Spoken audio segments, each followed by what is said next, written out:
It's trade deadline day, and that means that AJ Preller is on the phone 24/7. He did not get any sleep yesterday, and he is interested in even the big name guys. Doesn't matter where the Padres are in the standings, the fact that they just had a crushing loss last night.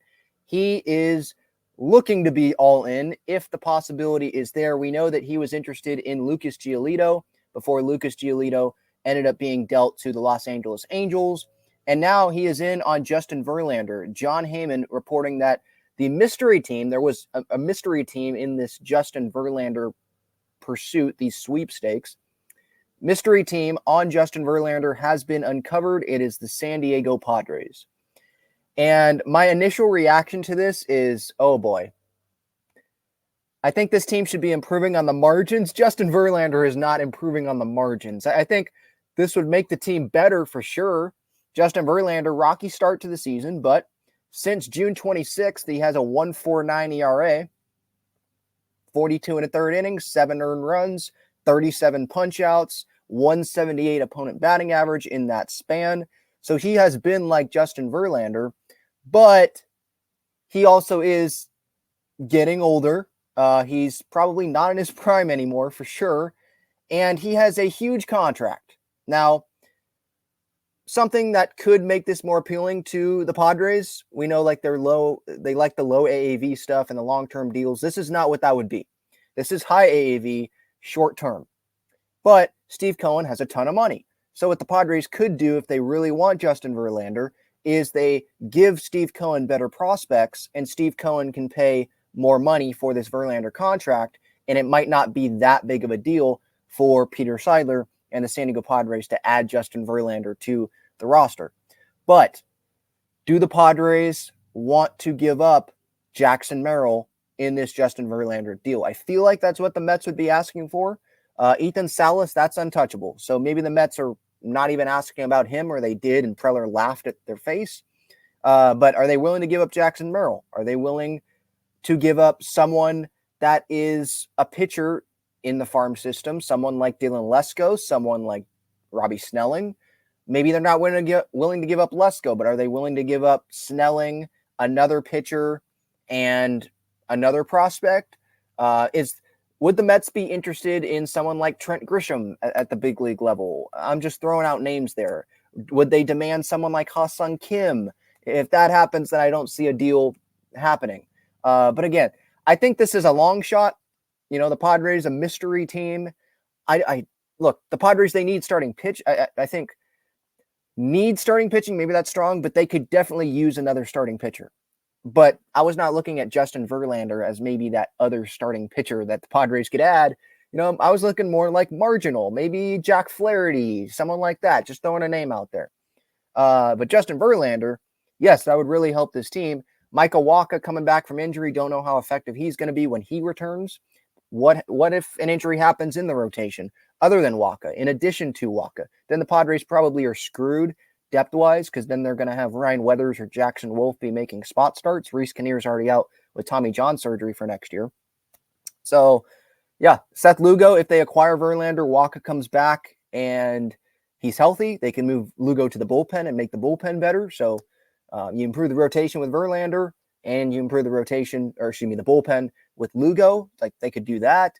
But I don't see this deal happening. I think the Padres should be smart about this. And I know they're going all in still, clearly, if they're interested in Justin Verlander. But, I mean, that's a lot of money for a couple years. And that's a big prospect haul that you're going to have to give up to the Mets, a haul that the Mets would get back for Verlander. And is this the team to go all in for, I should say? I think improving on the margins and just saying, hey, this is a team we constructed. We believe in you guys. Now you guys got to go do it, instead of bringing in Justin Verlander and trading some of your best prospects that, guess what? I know they're just prospects. Prospects are prospects until they go prove it at the big league level. But at some point, like I've said previously, if you've listened to the show, watched the show, I've said it previously, at some point, these minor league prospects have to help this Padres team at the big league level, because Peter Seidler is not going to have a $280 million payroll for the next decade, right? Like, at some point, you need some young talent to come in. You can't have 12 old guys on the team taking up big contracts. At some point, these guys got to help. And if you trade for Justin Verlander, you better go win this year or next year, number one. And two, that's prospects that aren't going to be able to help this Padres team in the future. And that's going to hurt Peter Seidler's pocket. Now, he's a fan, so he's probably looking at this like, hey, I want to go all in. I don't know how much longer I'm on this earth. And even if I am going to be on this earth, like, I'll deal with it later.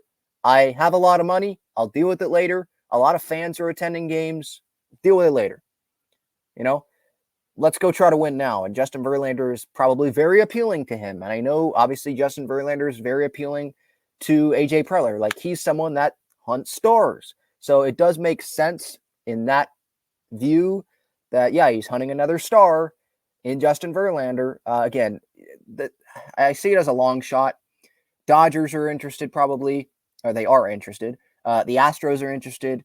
Now, the Dodgers, they have a prospect haul that they could give the Mets. I think that the Mets would view as appealing. But maybe the Mets don't end up actually trading him, because I think that they're going to try to want to win to just because it's Steve Cohen and he put a 3-year window on the Mets to go win a championship when he first started as the owner of the Mets. So I think he's going to try to win and make moves to help the team win in the offseason. I think having Justin Verlander on your team helps you win ball games than not having him on your team.